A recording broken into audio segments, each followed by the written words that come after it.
Hello, everyone, and welcome to today's program. My name is Alex, and I'll be talking about Facebook's Oculus Rift S and Quest 2. I'll be talking about these headsets in Vrchat. Vrchat is a free-to-play, massive multiplayer online virtual reality social platform that allows players to interact with others as 3D character models in custom worlds that experienced users have actually made. You can interact with people in VR headsets, but you can also interact with people on your computer without a headset. You can download Vrchat from their website or from your VR headset's game library.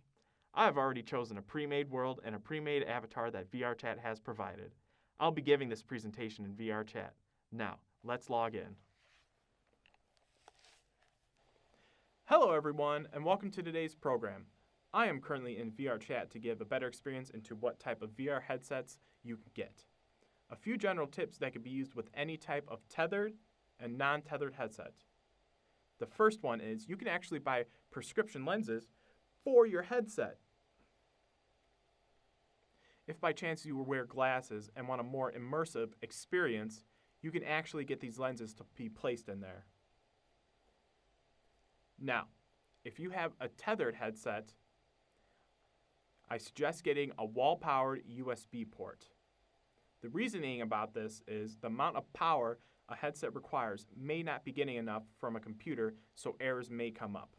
The gaming library for the Rift S and Quest 2 has a large selection from shooter games such as Robo Recall and also space exploration such as Lone Echo. However, it is possible to play non-Oculus Store games, but you will be using a program called Steam.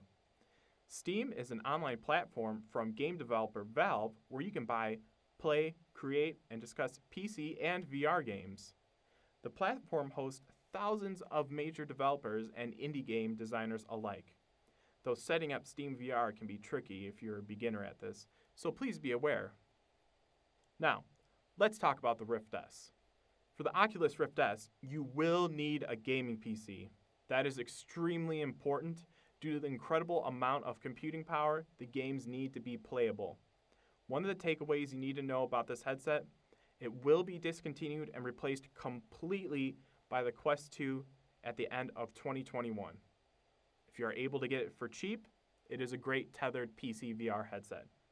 But ultimately, the Quest 2 will be its successor. And I'll be getting more into that later on. Now, on the TV, here's what the Rift box will look like. Here, you can see what is included. Of course, you get the headset,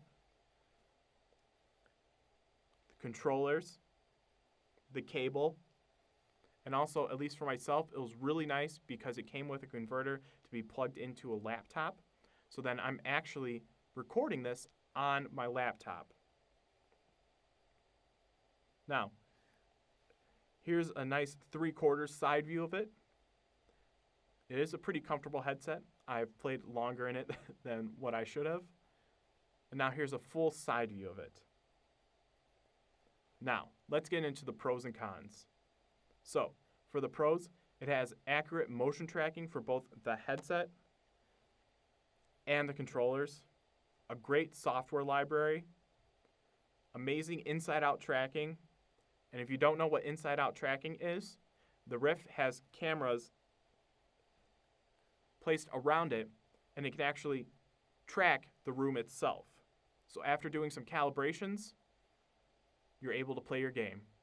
Now this means that you can take your headset into whatever room in the house that you want. However, since it's a tethered unit, you will be needing to bring something that can be played off of. Now, the resolution per eye is 1440 by 1280. And the cost, it can go up to $400. But now this video may not be reflecting that, so please keep that in mind if you're looking to buy it. Now, for the cons. A key con is that it still uses a cable to play games. So it will be plugging directly into the computer. Specifically for myself, it's being plugged into the display port on the graphics card. Now the graphics card is important to the gaming PC because it runs the graphics for the video games. And the thing about it is it has a lower resolution compared to the Quest 2. And if you're looking into playing Steam VR games, it's going to require some tinkering to use. And depending on how many errors you get, you may need to get a wall-powered USB port. The Quest 2. With constant updates with the Quest 2, it is, in my opinion, a better piece of hardware compared to the Rift S. However, there are some minor issues when buying the Quest 2. Facebook owns Oculus.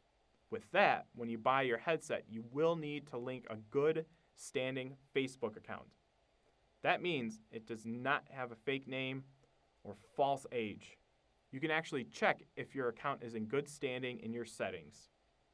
However, if you are younger than 13, you will not be able to use the headset if you link it up with your current Facebook account due to various health regulations imposed by Facebook and Oculus. It is possible to link the headset to another's account.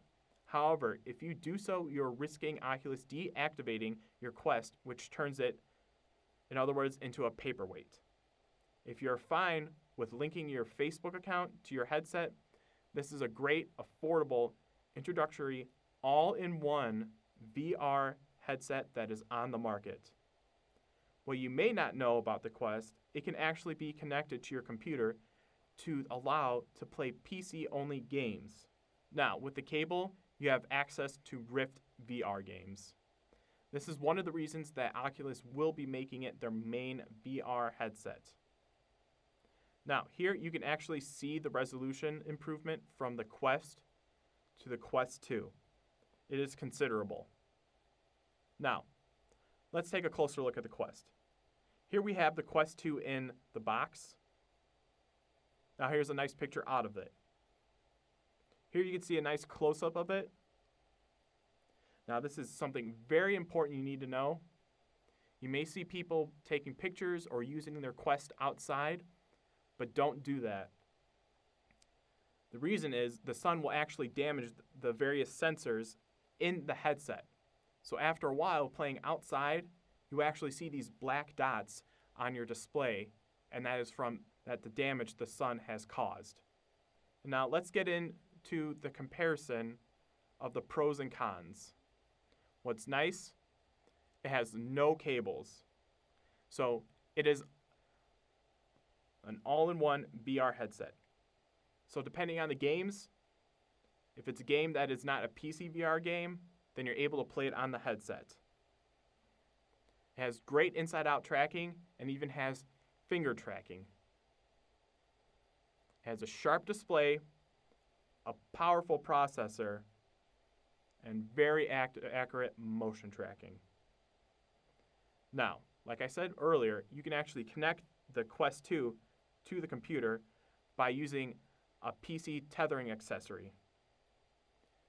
And if you're wondering what the resolution per eye is, it is 1832 by 1920. So it is better than the Rift S. However, there are some cons. With it being a standalone unit, it is required to use a battery. Now, depending on some of the stuff that you're running on it, the battery may drain quickly. So most likely, you are going to need to be spending more money on accessories to help that. Now, let's take a look at the resolution between the Rift S and the Quest 2. From this picture, you can see that the Quest 2 is superior to the Rift in resolution, and with the current updates, it is becoming superior overall to the Rift S. If you are looking to get a great introductory VR headset, I suggest the Quest 2. If you have a gaming PC and a friend is selling the Rift for cheap, I would suggest the Rift S. Hopefully today's program has helped you out, and thank you for watching today's video. If you have any suggestions for videos relating to creative software or upcoming technology, please feel free to email the studio department at studio@pclib.org, and make sure to check out our online resources on our website to learn more about interesting subjects. Goodbye, and have a great day. Thank you, Virtual Me. And if you have any questions about VR headsets or want to hear more information about Vrchat, please feel free to email the studio or call us. Thank you, and have a nice day.